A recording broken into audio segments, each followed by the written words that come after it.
Welcome to this learning community session number 5 for the SBIRT in School-Based Health Centers project. Our title today is Best Practices to Boost Effectiveness of Brief Advice and Brief Interventions. And I'm Carolyn Swenson. I will be presenting this learning community session. Welcome, everyone. So here are our learning objectives for today. First, we're going to explore some research and best practices for effective SBIRT brief advice and brief interventions with adolescents. This will be a review of things we've covered in trainings. Then we are going to examine some tools to enhance brief advice and brief intervention. And we're going to introduce and explore a new SBIRT reflection tool developed for school-based health centers in Colorado. And for those of you who are listening to a recording of this learning community session, please be sure to complete the post survey after you've listened to this session. We thank you for that very much. So to start off, I want to just introduce this new reflection worksheet. We'll talk about it a little more later in the training, but we want you to have a look at it as we go along and talk about best practices. So this new reflection worksheet is designed to help anyone who is in any way involved in providing adolescent SBIRT to think about and reflect on their skills and their practice of SBIRT. It highlights key things to keep in mind when assessing the risk of substance use in adolescents, and especially focuses on how to have effective conversations using motivational interviewing to help adolescents own their own decisions and choices and choose healthy approaches to substance use, including avoiding use and harm reduction. It also reminds you of some tools that you can use when doing adolescent SBIRT. So we'll look at it some more, and we welcome your feedback on this worksheet to hear if it's going to be helpful to you in your school-based health centers. So one thing we want to touch on and review is how do you figure out, after screening, what next step makes the most sense? And in this project, we've highlighted in an algorithm to guide the delivery of SBIRT some decision points and steps. Including when do I provide brief advice for lower risk levels of concern, and when do I provide a brief intervention, and sometimes a brief intervention plus a referral when there's a higher level of concern or risk. So of course, we want you to start with using your CRAFT screening and looking at the score on the CRAFT. Is the score 0? Is it 1? Is it 2 or higher? Is there any substance use reported, alcohol or other drug use in the past year, or no use at all, but there's a risk of riding in a vehicle when substances have been used by the driver, etc. So we want you to, of course, look at the CRAFT, but in addition, we want to acknowledge that your clinical judgment is extremely important, and that your clinical judgment may sometimes override what the algorithm tells you to do, especially when the algorithm might suggest a low level of risk, but you decide that there's actually a higher level of risk that needs a more involved conversation with the young person. So here are some key points to think about.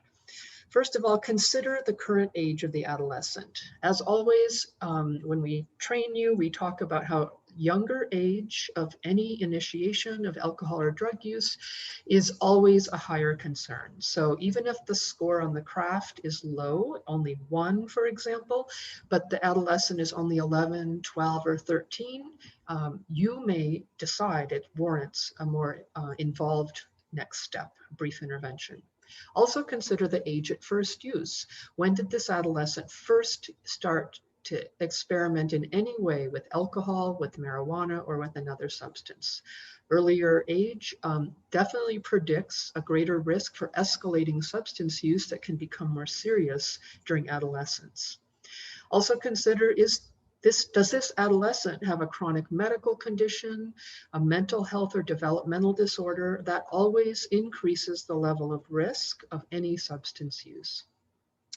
Next, we want you to think about whether the adolescent is using alcohol or another substance weekly or more frequently, that always signals that there is a greater level of risk, that substance use is often escalating and moving in the direction of becoming a diagnosable substance use disorder that requires ongoing monitoring, a referral for further evaluation, and possibly ongoing treatment for substance use itself or for underlying conditions. And then remember that, of course, treatment's very broadly defined. It involves treating the substance use, but also co-occurring mental health and behavioral health disorders, addressing family and school and other social needs that may exist. So that brings us next to the importance of motivational interviewing in adolescent SBIRT. In fact, really, adolescent SBIRT depends on the effectiveness of motivational interviewing skills in order to help adolescents avoid substance use and change any substance use that already exists. And it turns out that motivational interviewing is ideally suited to the adolescent stage of development. Several reasons for this are that it's non-confrontational. It truly is meant to be a friendly conversation that honors the insights of the adolescents and meets them where they're at. It reinforces autonomy. It's totally appropriate and in fact helpful to say, this is your decision. It's your choice whether to use alcohol or drugs or not. And I just want to help you be healthy and support you in achieving your goals. It explores those goals and values. It truly asks, what are the most important things to you right now?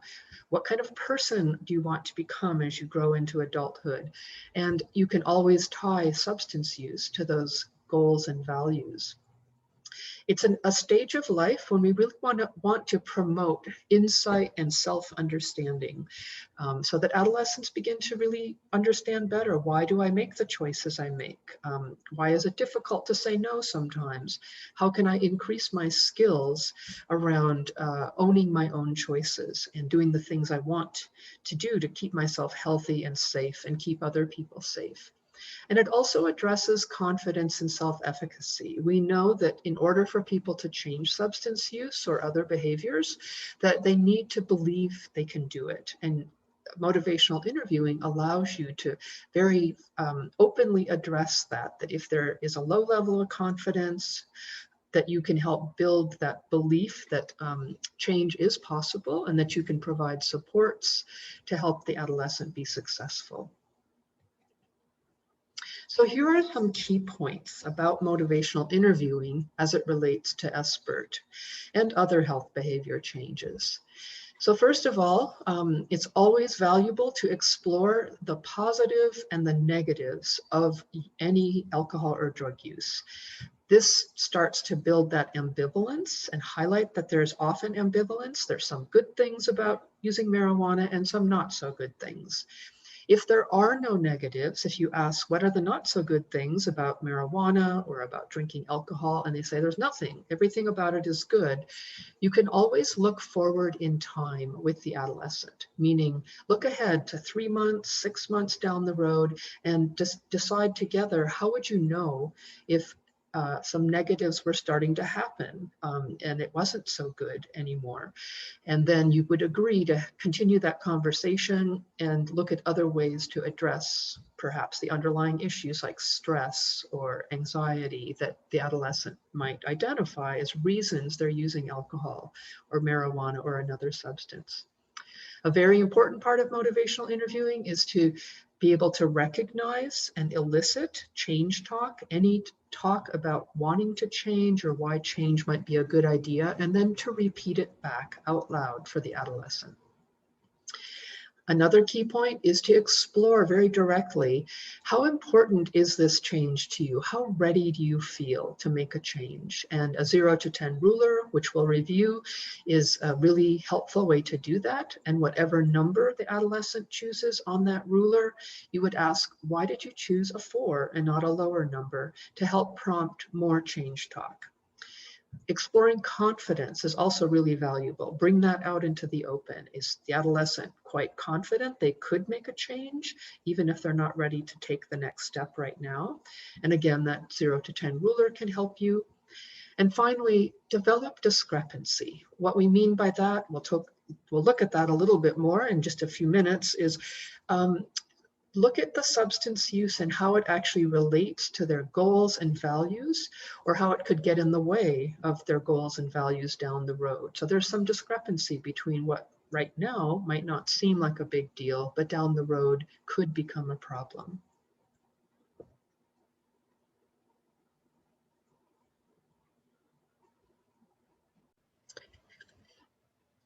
So let's talk more about change talk. And this is probably the most important thing to learn to listen for in motivational interviewing. So when we say change talk, there's often, these specific examples that are offered up. And so don't worry too much about literally trying to define each type of change talk, but rather just kind of keep in the back of your mind that you want to be especially listening for things that the adolescent wishes were different, or that they believe would be a good idea in terms of supporting change. So change talk is often defined in two ways. First is what we call DARN. The acronym stands for desire, ability, reasons, or need. So literally, I wish things were different in my life. I wish I was, more successful or had more independence. I wish I didn't feel down so often. Anything at all that they wish were different is desire. Ability. People need to believe they can do it. They need to have specific ideas about how they would be successful. So, you ask, how would you go about doing this? How have you been successful in the past when you've made changes in your life? Reasons are just very specific examples of a person being able to tell you that this would be a good idea if I changed this behavior, if I didn't drink so often, or if I didn't need to depend on marijuana to handle my troubles getting to sleep or my negative emotions. Need is sort of a sense of urgency. It might be kind of vague, but just kind of, I know I need to change this because it's starting to interfere with my goals or the things that matter to me in my life. The other type of change talk is often called CAT, which stands for commitment, action, or taking steps. It's when a person is further along in being ready to change, and you start to hear that they are actually ready to say, yes, I want to change this. I want to get some help maybe to change this. I want to create a specific set of goals and next steps. Maybe they're already taking action. They have asked their parents for support. They've spoken with their friends about their desire to make a change. They've asked for some sort of help from you in your school-based health center potentially. And then taking steps literally just means I'm trying some new approaches to handle my stress or my frustration or my difficulties in school. The more change talk you hear, the more likely it is that someone will actually take steps to change. So listen for it and then also elicit it. So here are some examples of what we mean by how to elicit change talk. Basically, it's asking open-ended questions that invite the individual just to explore the possibility of change, even if they're not ready to take the next step on that particular day. So how would you know if changing your alcohol use was a good idea? What would tell you that change needed to happen? If you decide to change, what's the very first step you would take? What would have to happen to make it possible for you to be successful? What are some of the best reasons you can think of to try different approaches to stress rather than marijuana? How would your life be better potentially down the road in a couple of months if you did stop drinking, or you reduced how frequently you drink or how much alcohol you drink? What are some of the other things you could try? Notice that word other in bold. What are some other things that you could try to help you handle whatever it is that's challenging or you're currently using alcohol or drugs? Stress, anger, disappointment, frustration. And notice that this doesn't suggest immediately that you're asking the young person to give up what seems to be working right now, which might be alcohol or marijuana or vaping, but you're inviting them to consider that maybe adding some alternatives or an additional approach might be worth at least trying right now. And then one more example, what could help you be successful? Help them think about the challenges and don't ignore and try to minimize that challenges usually will exist, because this is, the more you bring it out into the open, the less frightening it is to try to consider actually taking next steps to change. So once you're hearing change talk, it's really important to think of how you're going to respond to it. And here's one of the things that often happens in healthcare settings is we kind of fall into what we call the problem-solving trap. As soon as someone tells us that, you know, they're using marijuana because it helps with stress or another challenging situation or an emotion that's difficult to handle, we often kind of rush in to try to suggest alternatives right away and encourage them to try something different.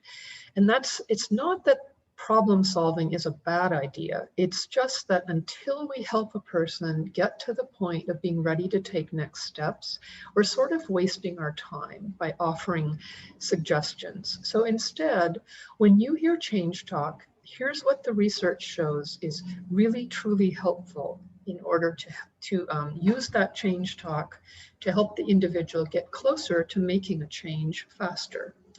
First of all, reflect it back. That's the number one thing. And one reason for reflecting it back is so the young person hears their own voice talking out loud. And basically, you just can word for word repeat back what you heard them say, or just slightly paraphrase it. So you can see that, you know, marijuana was helping with stress, but now it's taking more and more. You have to smoke more frequently to get the same effect. So that would be reflecting back change talk, almost word for word.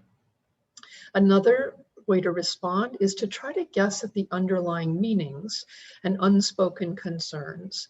So kind of based on that, what I just said, you could also add, so it sounds like you'd have to find some more effective ways to handle your frustration when you get really disappointed or frustrated at school or with your parents. And if you had some more effective ways, then maybe marijuana wouldn't be what you depend on quite so much. So that's kind of an underlying meaning. And then you can also just ask for elaboration. What would that look like? What's the first thing that would have to happen to help you make a change? What kinds of supports would you need? What kinds of supports could your friends offer, or your teachers, or could we offer here at school? I mean, at the clinic. So when you basically spend some time exploring the change talk, you're actually reinforcing the readiness to change.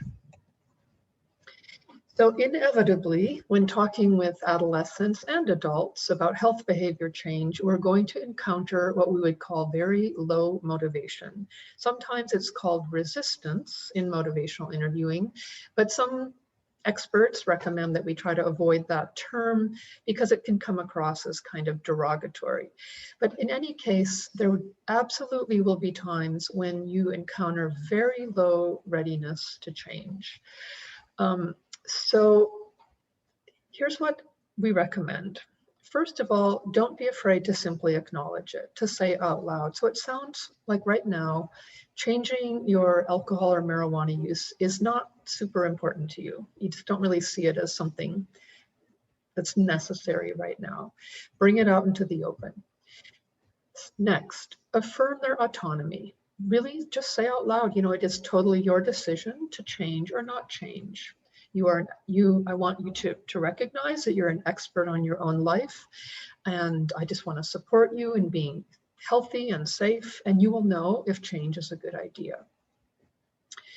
Then you can ask, how would you know down the road? That's kind of that same approach I mentioned earlier. Look into the future. How would you know if or when change is a good idea? What would tell you that it might be worth exploring making a change? Deflect that reluctance to change by basically just changing the subject then. Like how about we look at some other things that are important to you right now about your health, or some other steps you might want to explore in handling the stresses you're experiencing. And then focus on something that you can both agree on. Another important part of these conversations about alcohol and drugs is to convey very clearly that when you talk about alcohol and drugs with adolescents, you're not simply focused on the substance use and trying to convince them that changing it is a good idea, but rather you're really focused on how does alcohol or drug use relate to the rest of their life and their health. So really bring out into the open and invite them to discuss what are the emotions and moods that you're experiencing when you find yourself in a situation where you're drinking alcohol or using drugs. And then in addition, how does alcohol or drugs affect your emotions and moods? And how is the substance use tied to positive and negative experiences? This is all part of helping them develop insight and into connecting their substance use to the rest of their life. How is it related potentially to challenges you're experiencing at school, at home, with your friendships or relationships? Explore how it relates to their short and long-term goals. It might not be affecting their goals right now, but helping adolescents look into the future, even a short ways into the future, can be very powerful in helping them at least pay attention to how alcohol and drugs is affecting their life. And then identify really what is important to them in their life right now. What values matter most to them? And you often will hear things like, I want to be more and more independent. I want to be trustworthy. I want my parents to trust me with more and more autonomy. I want to be a good friend to people in my life. And those values, you can tie them to the substance use. I want to be successful in academically, with sports, and you can always tie substance use to whatever those values may be. We've focused a lot in this project on the importance of identifying underlying and co-occurring issues. So just a quick reminder that when you identify that there are social determinants of health that are not being met in someone's life, instability in housing, and other areas of a person's life, it definitely raises the risk for alcohol or drug use problems. Any mental or behavioral health diagnosis very much elevates the risk. And then a history of trauma. And we're not going into great detail on these topics today, but it's always important to bring that into the picture when you're assessing the current level of substance use, but also the risk for future substance use problems. When we say support self-efficacy in motivational interviewing, this is one of the most important concepts because, again, we're trying to help adolescents become more self-confident, to own their decisions, and to really believe that they have some control and start to experience that this control they can have over their choices and their health behaviors. So very often the idea of change, whether it's substance use or another health behavior change, feels overwhelming, not only to adolescents, but also to adults. So it can be really supportive to voice out loud that you believe that change is possible, at least if you truly do believe that, to voice this out loud, that you believe it's possible even when it feels too difficult, and to make it clear that there are multiple approaches to change. People often have to try more than one approach in order to be successful, that you and the team at your school-based health center are there to support this. And remember that when you voice this out loud, your belief, it actually can become a self-fulfilling prophecy. So it's tremendously supportive to talk about both the challenges of change, but also that change really is possible and that you believe it's possible. So when it comes to these conversations, about alcohol and drugs, and you're planning next steps, even if the next step is not a major change, like completely stopping all alcohol and drug use, here are some key points to consider and to focus on. So first of all, rather than immediately suggesting that the behavior itself needs to be changed, elicit ideas for what they could try as a different approach to handling, again, the challenges that may exist or the situations where they feel very, much like they need to engage in substance use in order to fit in. Just start exploring ideas. Let them know that, you can offer some ideas, but if they come up with their own ideas, it's more likely to be appropriate for them, and also they're more likely to be successful. But certainly you can throw out ideas if they don't have any of their own ideas. And so long as you let them know that you don't expect them to think your ideas are the best choice necessarily. And then add new options before you subtract substance use. So this just goes back again to what other things might you like to know about that we know can help with things like stress, frustration, disappointment. When they are setting goals, keep in mind that adolescents are often overly optimistic. So help them set realistic goals. Maybe the change is going to be handled in small steps rather than huge steps. Also think about concrete and specific next steps. So if it's drink less, talk about what does that really look like. For example, less could very much focus on avoiding binge drinking, which is the level of drinking that's particularly dangerous because it results in intoxication. So very specifically, next steps may be to never exceed a certain amount of alcohol. Never drive after drinking. It's another, very specific goals and next steps. And then keep in mind also that any positive step in a certain direction toward change is a good outcome, even if that step is simply to pay more attention to reasons for engaging in alcohol or cannabis use, or focus more specifically on how much they're drinking, how frequently they're using alcohol or drugs, or even agreeing to just learn more, to explore a website that you might offer to them so they can learn more about how alcohol or drugs can affect adolescents. Harm reduction is very consistent with SBIRT. And it is equally important, though, to make sure that you do state out loud that no use is the safest option, but invite harm reduction and endorse that it's a good step. And harm reduction, there's a poster we're going to show you that gives some examples, but is very often focused on decreasing the frequency of use, the quantity of use, never mixing substances, safety issues, not only driving, but other safety concerns. So even when adolescents are not ready to make a major change, it's very supportive and can actually increase the likelihood of change down the road if you communicate your ongoing support, no matter what they choose to do.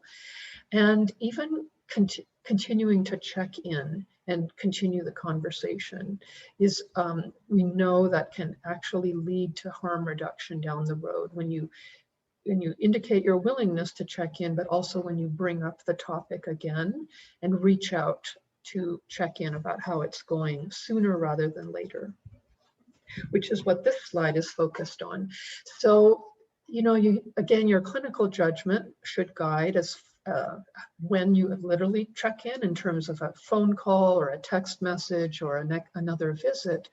But keep in mind that when you do set a clear follow-up plan, it communicates that this issue is important and that you want to continue to check in about it and not necessarily just wait until their next adolescent visit before you would check in. Involve parents whenever possible. We've included this slide just because we know a lot of tricky things come up regarding parents. Everything from, certainly, of course, respecting adolescent confidentiality and privacy, to concerns sometimes about parental use of substances or permissiveness and lack of concern about adolescents using substances. So we just want to reinforce that it can be challenging, but to consider that there are some really important ways that we want to at least invite parents to be involved. So one of those is anticipatory guidance, where we would share, any way that you can share information on the importance of helping adolescents avoid substance use as long as possible. Even sips of alcohol, especially early in adolescence, increase the risk of future alcohol problems. And reinforce again that the longer we delay the initiation of any experimentation, the better it is for their health and future risk. And convey the willingness to help the family identify services they may need if there are members of the family, especially parents or others, older siblings who are experiencing substance use challenges. Offer that contract for life. We'll have a quick look at that in just a moment, which is the driving safety and riding safety document. Parents really do need to be reminded that they have a tremendous influence on their adolescent son or daughter. They're in terms of monitoring friends, activity, money, especially when an adolescent is receiving treatment. So establish clear expectations with consequences. And also, when an adolescent needs treatment, it's usually enhances the effectiveness of if parents are involved in some way, helping to get adolescents to the appointments, participating often in at least one family visit, and playing a clear role as a support person, but also in monitoring the plans, the treatment plan itself. So I think that we're still waiting for Gianna. Hey, Carolyn, this is Kevin. Gianna's internet is out, so I came in to kind of take over a little bit. Oh, great. You're here. Thank you, Kevin. So let's see. And I haven't seen any questions come through. Have you, Kevin? I have not. I've only been 20 minutes or so. We're just going to go a couple more minutes and then give you all a chance to give us some feedback on the new reflection tool that we've developed. So let's look at just a few tools that can potentially enhance your conversations with adolescents. Some of these we have introduced before. We'll make sure you have access to all of these tools after the session today. So first of all, we did mention the importance of trauma and the way it increases the risk for substance use disorders. So one tool is a brief guide to what we call a trauma-informed brief intervention. We won't go into this in any depth today, but just know that this is something you may want to refer to, and it's specific to conversations about alcohol or drugs. This is a worksheet that I don't think we have introduced in the past. So this is a worksheet that can help you explore what we call discrepancy, which is a key motivational interviewing principle. It was mentioned on one of the earlier slides, but basically this helps the individual literally explore concretely by writing down the benefits of changing, the benefits of not changing, and the costs or the downsides of changing and the downsides of not changing. And when you allow an individual to write down in their own words, as you're having this conversation, these different examples, benefits and costs, it can actually help them move in the direction of eventually deciding that change is a good idea. We've emphasized that using the 0 to 10 or 1 to 10 ruler can be really powerful to help the adolescent explore the importance, readiness, confidence around change. So this is just simply a worksheet, again, that could help them put down in their own words why they choose a certain number. So let's say they only choose a 3 on the readiness scale. And you could invite them to say, so you're not super ready, but you must be somewhat ready. What makes you a 3 and not a lower number? List some of the reasons that you think change might be a good idea. Contract for life. This is something you can offer to adolescents and to their families and caregivers, which simply invites upfront thinking and planning about safety, especially around driving under the influence or riding in a vehicle where the driver has been drinking or using drugs. And when it comes to that family substance use issue, this is also a way to kind of introduce in a gentle way that we know that the patterns of substance use in a family are often a factor, a concern, and so it invites the family to have open conversations and identify any need for support that they may need. The no use challenge. We've introduced this in the past. It used to be called the abstinence challenge, and your feedback was very helpful because we recognized that that term abstinence did not really resonate when it came to substance use. So we now simply call it the no use challenge. And this can be a very powerful approach to helping an adolescent more closely examine their own substance use in terms of simply recommending a trial of no use that would last about 2 weeks to invite them to find out how easy or how difficult is it. Adolescents often believe it's going to be very easy for them to stop all alcohol or marijuana use, and sometimes they find out it's not as easy as they thought it was. And then that opens the door to you agreeing. Let's say it's not so easy, then we'll agree to explore what kinds of support and help you may need around the alcohol or other substance use. So usually it's a 2-week trial or so, 1 to 2 weeks, and then you check in and find out how it went. Of course, you encourage them to feel totally comfortable being honest with you, and let them know this is to help you understand your alcohol or drug use better, and this is to help me as the health professional who cares about you to understand better how to provide the best care possible to you. My Health Goals is another tool that this project developed with your input. This is, again, just a kind of open-ended PDF, fillable PDF form that you can invite the adolescent to explore several aspects of their goals, next steps, things that matter to them, and things they're going to check out as to learn more or as support options for handling challenges of their adolescent life. This is a harm reduction poster. It was introduced in the harm reduction learning community session a while back. This is something that you could bring into the conversation around alcohol as ways to make any drinking less harmful. And, of course, emphasizing that no use would always be a great choice, but if they're going to drink at all, here are some ways to make it less harmful. And then that brings us to our last new tool. We're calling it this Adolescent SBIRT Reflection Worksheet. And this is for the most of the rest of our time together. We'd like you to have a look at it. I'll let Kevin put you into like 3 groups maybe. Simply look over this tool and think about it as something that could be used to reflect on your own SBIRT interactions with adolescents. and also as a tool that could be introduced to people who are newly learning SBIRT.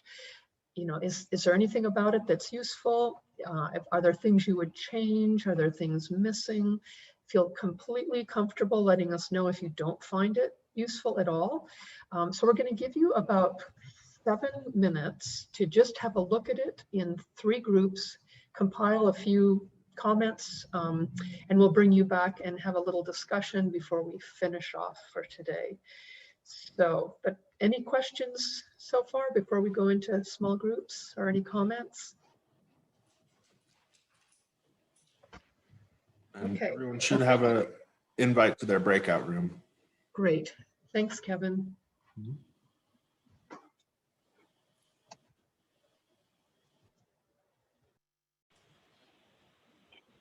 I think everyone's back, Kevin?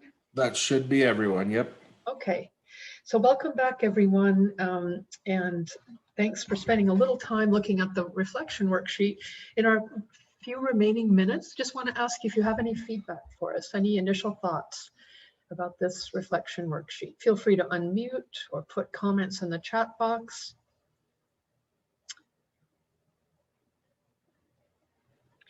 I think this is Deb from Kids First Healthcare. I think initially it's very, very busy. Okay. But when you start to break it down and see, okay, so this picture over here, the craft goes with these, you know, thoughts over here. Okay, I see that. Okay. You know, now we're looking at motivational interviewing.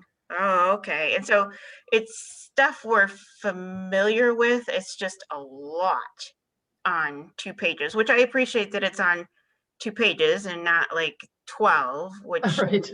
Okay. look at. I think just for this learning hour, it would have been helpful to have seen it, asked everybody to review it ahead of time, and just so they had a chance to kind of, you know, Digest it. Yeah. digest it a little bit more, Sure. because I know a couple people in my group were having a hard time getting it opened, and so they were Okay.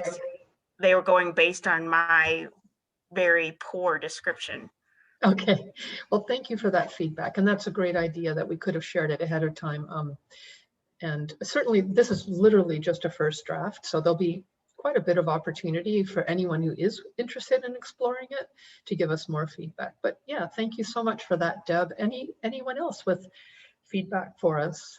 Initial thoughts, including what it looks like, how useful is it, but also who might use it down the road? How could we make it better? Carolyn, this is Christina. Can you hear me? Yes. Okay. In our group, I wonder if like some things to address is like when and how often should they be using this worksheet? Is it every time? Is it like periodically for some self-reflection, just sort of clarifying like what is the recommendation on when using it? And then also, I think it's a little unclear because Just Health includes a lot of screening tools. So like understanding like when does this apply, because there's like a number of screenings included in Just Health. And so it was trying to understand like where does this like fit in exactly when you have Just Health that's really comprehensive. Okay. And that was the feedback I heard. Okay, thank you. Anyone else?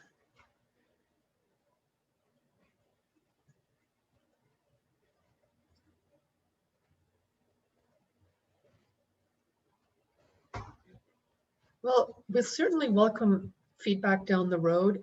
Honestly, this whole idea is in its infancy. You know, is there even a need for a reflection worksheet? And if there is, what's the most important, 2 or 3 purposes that it would serve? And, we have other tools already that we've introduced to you, but the idea behind this was both for ongoing reflection at no certain time intervals to kind of address what you were saying, Christina, but it may be helpful to note that, maybe once a year or something, or every few months, have a look at this and just reflect on how your conversations have been going with adolescents and what are some tips or techniques that you maybe want to emphasize more down the road if things haven't been going as well as you'd like them to. So So in the interest of time, we do very much appreciate your feedback. And so the last thing that we'd like you to do is to, if possible, take a couple minutes to fill out this survey. Right now, you see a live link that Kevin is putting in the chat box, I think. And then down the road, we'll invite people to listen to the recorded webinar. I'm not sure if it was getting recorded, but I hope it was. And they'll be able to complete the survey as well. So with that, I'll just give you a couple of minutes to fill out the survey. And we thank you very much for joining us today. And we'll see you again fairly soon for one last learning community session later this month. So thank you, everyone. And thank you, Kevin, for jumping in.